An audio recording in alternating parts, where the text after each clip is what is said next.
تمام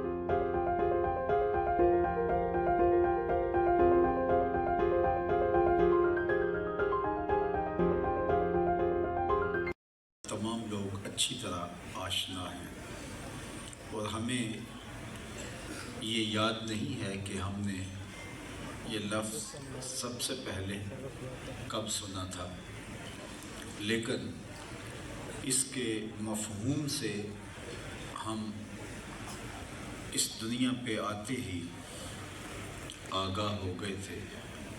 ہم نے ماں کی گود میں پیار دیکھا تھا، باپ کی آنکھوں میں محبت کی چمک دیکھی تھی، بہن کی لوریوں میں محبت دیکھی تھی، بھائی کے احساس میں ہم نے محبت کو ملاحظہ کیا تھا۔ تو محبت کے مفہوم سے، اس کے معانی سے ہم اس دنیا پر آتے ہی آشنا ہوئے ہیں۔ یہ ایک جذبہ ہے جو دلوں کی زندگی کا سبب اور ذریعہ ہے۔ محبت کے دم سے ہی دنیا ہنسی ہے، محبت نہیں ہے تو کچھ بھی نہیں ہے۔ محبت انسان کو ایک تازگی دیتی ہے، حیات نو کا باعث ہے۔ محبت کے بغیر زندگی نہیں رہتی۔ زندگی کا سارا جمال اور خوبصورتیاں محبت کے دم قدم سے ہیں۔ اور اللہ جل شانہ نے حضرت انسان کو یہ دولت بیدار ودیت فرمائی ہے۔ یہ جذبہ کہاں سے آیا؟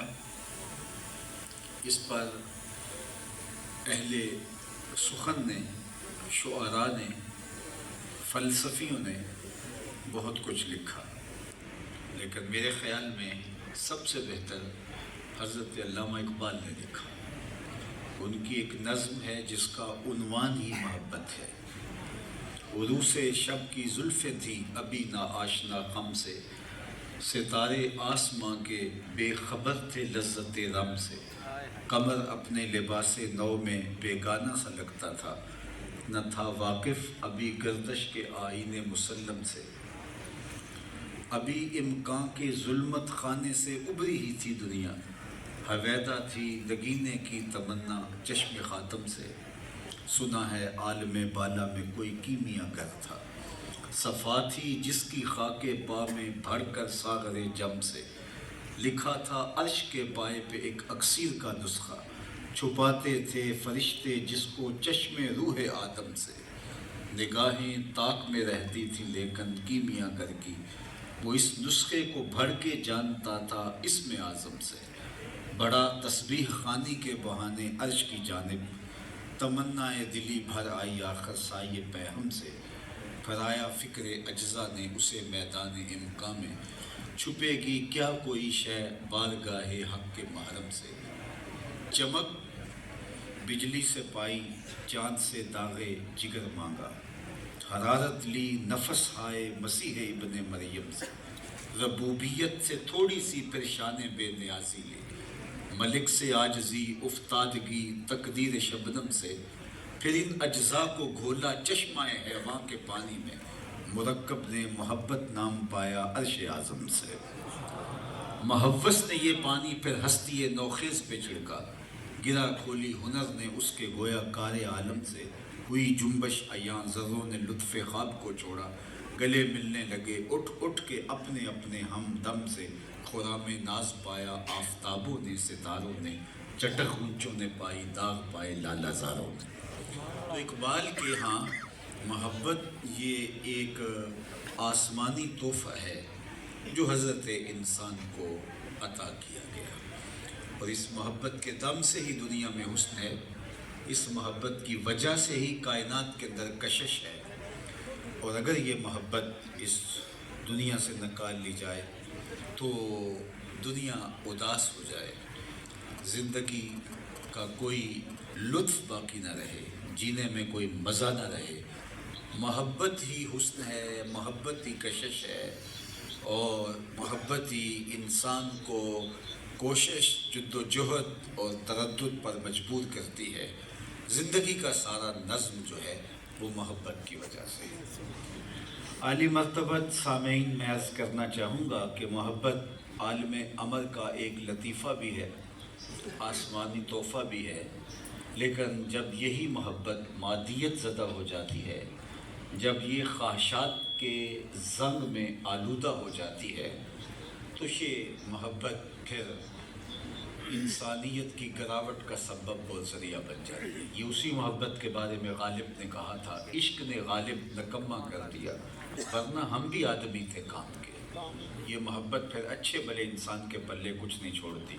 استاد میر تقی میر نے کہا تھا کہ پھرتے ہیں میر خار کوئی پوچھتا نہیں، اس عاشقی میں عزت سادات بھی گئی۔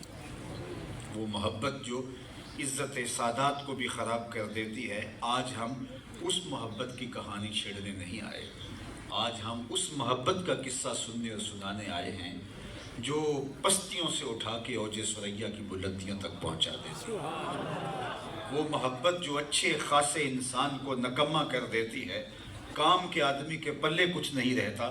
ہم اس محبت کے عنوان سے جمع نہیں ہوئے، ہم اس محبت کو آج موضوع سخن بنا رہے ہیں جو ذات کے حبشی غلام کو اٹھاتی ہے اور اوج ثریا تک پہنچا دیتی ہے۔ تو یہ محبت بندہ نواز ہے، یہ محبت پستیوں سے اٹھا کے اوج ثریا تک پہنچا دینے والی ہے۔ یہ محبت انسان کی تعمیر کرتی ہے، یہ محبت شخصیت کا اعتبار ہے، یہ محبت مقصود کائنات ہے، یہ محبت انسانیت کا حسن ہے، انسانیت کے ماتھے کا جھومر ہے، اس کے سر کا تاج ہے۔ اللہ اکبر۔ صاحب وہ جس محبت کی کہانی غالب نے کہی اور پھر اس کے دم سے وہ نکما کہلایا، تو میں آپ کو جس محبت کی بات سنا رہا ہوں، یہ بندہ نواز محبت انسانوں کو عزت اور آبرو فراہم کرتی ہے، وقار دیتی ہے۔ وہ محبت انسانوں کو توڑتی ہے۔ ایک کے دو چاہنے والے رقیب کہلاتے ہیں، لڑائی کی نوبت آ جاتی ہے، محبوب تو میرا تھا، تم نے کیوں دیکھا، آنکھ پھوڑ دوں گا، قتل و غارت تک نوبت جا پہنچتی ہے۔ وہ محبت رقیب پیدا کرتی ہے، لیکن جس محبت کا سندیسہ میں آپ کے پاس لے کے آیا ہوں، وہ محبت رقیب پیدا نہیں کرتی، حبیب پیدا کرتی۔ وہاں ایک کے دو چاہنے والے رقیب ہوتے ہیں، یہاں ایک کے کروڑوں چاہنے والے آپس میں حبیب ہوتے ہیں۔ دل بمحبوب حجازی بستائیں، زی جہت با یک دیگر پیوستائیں، چوں گلے صد برگ مارا بو یکیز، او کے جانے ای نظامو او یکیز، مست چشم ساکی بدہاستیں، در جہاں مثل مو می نازتیں۔ یہ محبت وقار دیتی ہے۔ میں آپ سے پوچھتا ہوں کہ میں آپ کا کیا لگتا ہوں، کیا رشتہ داری ہے میری آپ سے؟ کوئی کاروباری سانج بھی نہیں ہے۔ بہت سارے لوگوں کو میں پہلی بار دیکھ رہا ہوں اور بہت سارے لوگ مجھے پہلی بار دیکھ رہے ہیں، لیکن آپ کی پیشانیوں پہ یہ پیار لکھا ہوا ہے، آپ کی آنکھوں کی پتلیوں سے محبت چھلک رہی ہے۔ میں بھی ایک لمبا سفر کاٹ کے آپ تک پہنچا ہوں اور آپ کے لیے میرے دل میں محبت تھی تو یہاں آ پہنچا۔ تو کیا ربط ہے میرا آپ کا، کیا رشتہ ہے، کیا کاروباری سانج ہے؟ تو آپ کہیں گے کوئی کاروباری سانج نہیں، لیکن ایک رشتے نے ہمیں، ایک الفت نے ہمیں ایک دوسرے سے جوڑ دیا ہے۔ ہزاروں قومیں وجود میں آئیں دہر میں خشک و تر کے رشتے سے، ہم نے بنیاد دوستی رکھی یاد خیر البشر کے رشتے سے۔ میرے استاد جھوم کے ایک شعر پڑھا کرتے تھے، محمد کی وساطت سے محبت تیری میری ہے، محبت اصل ہے ان کی نہ تیری ہے نہ میری۔ تو باقی محبتیں انسانوں کو توڑتی ہیں، یہ محبت انسانوں کو جوڑتی ہے۔ اور اگر میں اور آپ یہ چاہتے ہیں کہ ہم وحدت کی لڑی میں پروئے جائیں، تو حضور علیہ السلام کی محبت کے ذریعے سے یہ بکھری ہوئی امت دوبارہ جوڑی جا سکتی ہے۔ قوت عشق سے ہر پست کو بالا کر دے، دہر میں اسم محمد سے اجالا کر دے۔ محبت جب اپنے حقیقی رنگ اور آہنگ کے ساتھ روحوں میں جاگزی ہوتی ہے، تو پھر محبوب کی دہلیز پہ سارے عاشق کھڑے دست بستہ دکھائی دیتے ہیں۔ ایک دوسرے سے لڑائی، ایک دوسرے سے جھگڑے، ایک دوسرے سے الجھاؤ نہیں ہوتا۔ اگر محبوب کی چوکھٹ کے اوپر پہنچ کر بھی محب آپس میں لڑ رہے ہوں تو انہیں اپنی محبت پہ اپنی الفت کے اوپر غور کرنا ہوگا کہ ہم کھڑے کہاں ہیں۔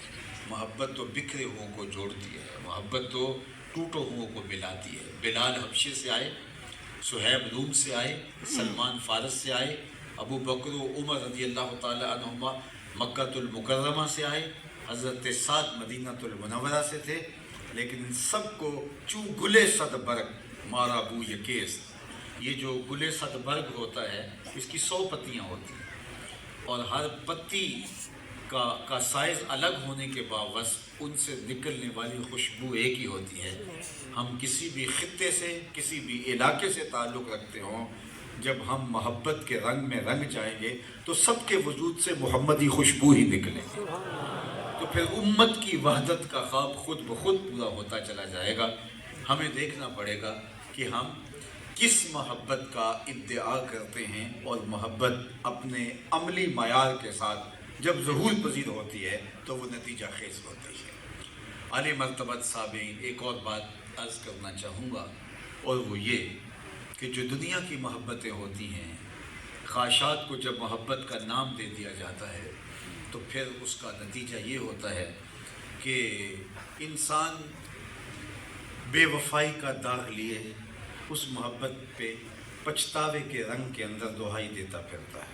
میں سویر شام سفر پہ رہتا ہوں تو بعض گاڑیوں کے اوپر جملے لکھے ہوتے ہیں، آپ بھی اسی دنیا میں رہتے ہیں اور دیکھتے ہیں، کچھ جملے ایسے ہوتے ہیں کہ پڑھ کے نہال ہو جاتے ہیں، کچھ ایسے ہوتے ہیں کہ دیر تک سوچنے پہ مجبور ہوتے ہیں، کچھ جملے ایسے بھی ہوتے ہیں کہ ہنسی نہیں رکتی۔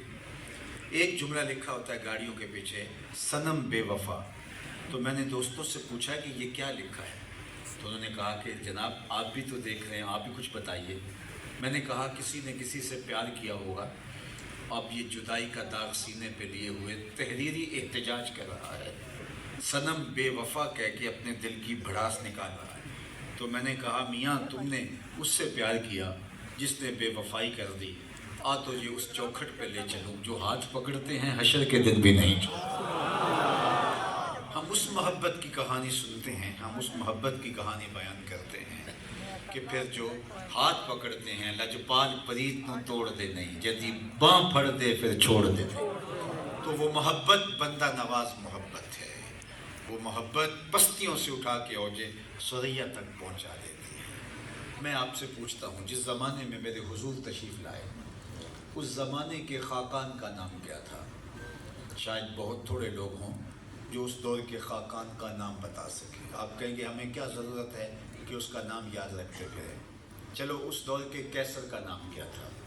یہ اس دور کی سپر طاقت کا حکمران تھا، اس دور کا ٹرمپ کہہ لیجیے۔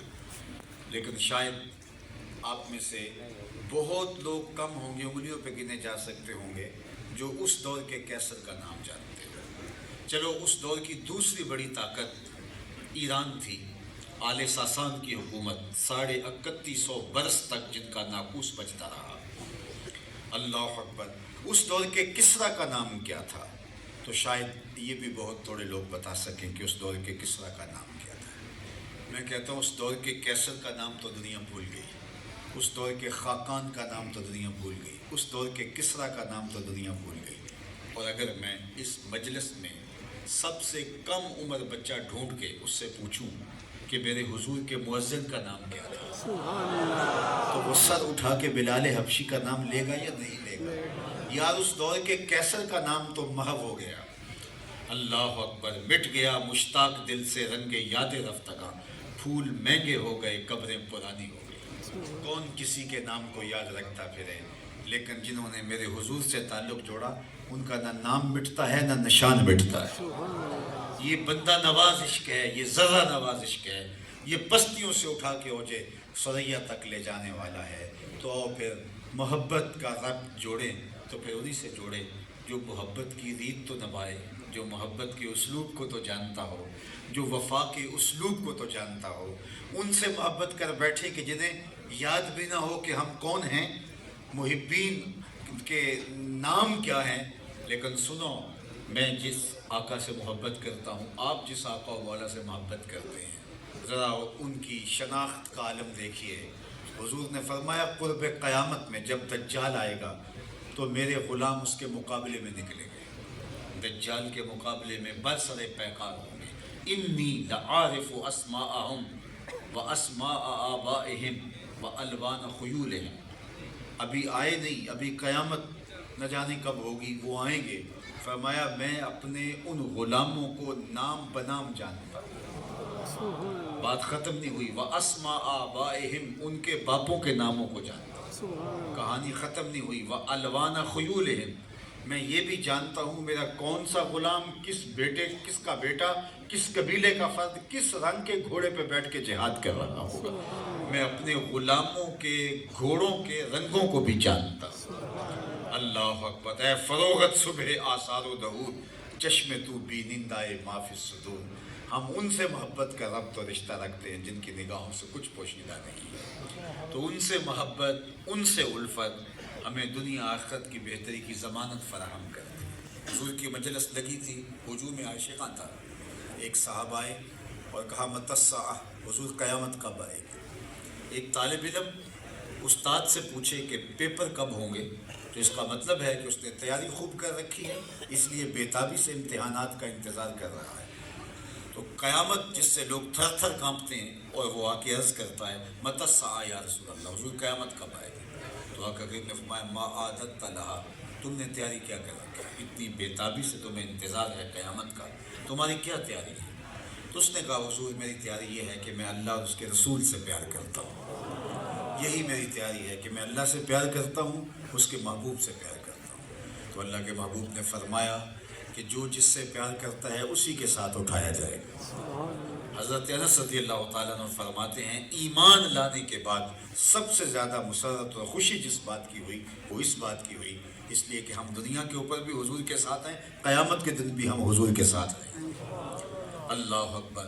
تو حضور کی محبت، حضور کا پیار، حضور کے ساتھ تعلق خاطر عالی مرتبت، یہ ہماری زندگی کا سرمایہ ہے، اور ہم میں سے ہر ایک کا یہ دعویٰ بھی ہے کہ ہم حضور سے پیار کرتے ہیں، لیکن کیا محض ہمارے دعوے سے اس بات کو تسلیم کر لیا جائے کہ ہم واقعی حضور کے محب ہیں، یا ایک چھوٹے سے چھوٹا دعویٰ بھی کیا جائے تو اس کی بھی دلیل دینی پڑتی ہے، اور یہ بہت بڑا دعویٰ ہے کہ ہم حضور سے محبت کرتے ہیں، تو اس کی بھی کوئی دلیل چاہیے۔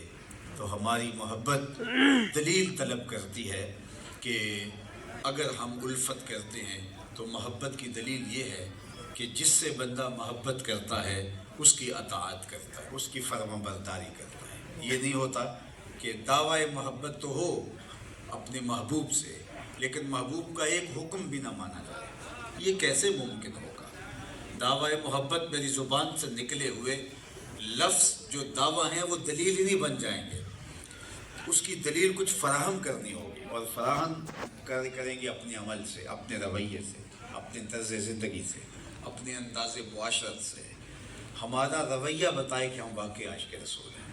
میرے استاد فرمایا کرتے تھے یہ نہ ہو کہ لوگ تمہیں پوچھیں تم کون ہوتے اور تمہیں بتانا پڑے صاحب مسلمان ہوتے ہیں، یہ دیکھو مذہب کے خانے میں اسلام لکھا ہوا ہے۔ فرماتے تھے نہ کسی کو پوچھنے کی نوبت آئے اور نہ تمہیں بتانے کی ضرورت، تمہاری وضاحت، طرز زندگی، انداز معاشرت ایسا ہونا چاہیے تم دور سے چلے آ رہے ہو، لوگ کہیں وہ دیکھو حضور کا غلام آ رہا، نور آنکھوں میں تو چہروں پہ اجالے ہوں گے، مصطفیٰ والوں کے انداز نرالے ہوں گے، دنیا میں بھی ان کے دم سے مقدر چمکا، محشر میں بھی ان کی رحمت کے حوالے ہوں گے۔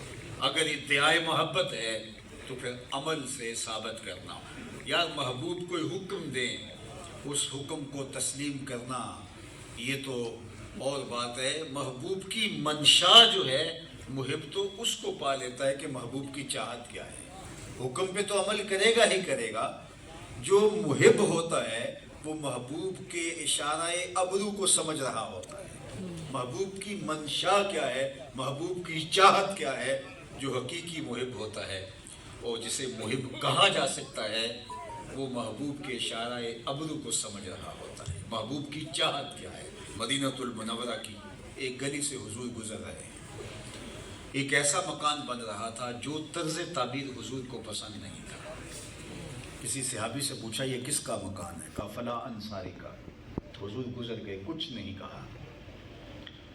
وہ انصاری صحابی اس صحابی کو ملے تو کہا کہ حضور گزرے تھے، تیرے مکان کو دیکھا تھا، چہرے کے تیور بتا رہے تھے کہ وہ مکان حضور کو پسند نہیں آیا. زبان سے تو کچھ نہیں کہا حضور نے، لیکن حضور کے چہرے پہ جو پسندیدگی کے آثار نمودار ہوتے ہیں کسی کو دیکھ کر کے خوشی کے، وہ حضور کے چہرے پہ نہیں تھے. مجھے لگتا ہے کہ شاید حضور نے اس مکان کو پسند نہیں کیا. اس نے کہا اچھا کہا. ہاں. اس نے کدال پکڑا اور وہ مکان زمین بوس کر دیا، ملبے کا ڈھیر رکھ گئے. 2-4 دن کے بعد دوبارہ ادھر سے گزر ہوا تو دیکھا ملبے کا ڈھیر پڑا ہوا ہے. پوچھا یہاں مکان تھا؟ آج ملبے کا ڈھیر دیکھ رہا ہوں. بلاؤ. صحابی کو بلایا گیا. کہا میں گزرا تھا، تیرا مکان دیکھا تھا، آج دیکھ رہا ہوں ملبے کا ڈھیر ہے، کیا ہوا؟ عرض کی حضور میں نے گرا دیا ہے. فرمایا کیوں؟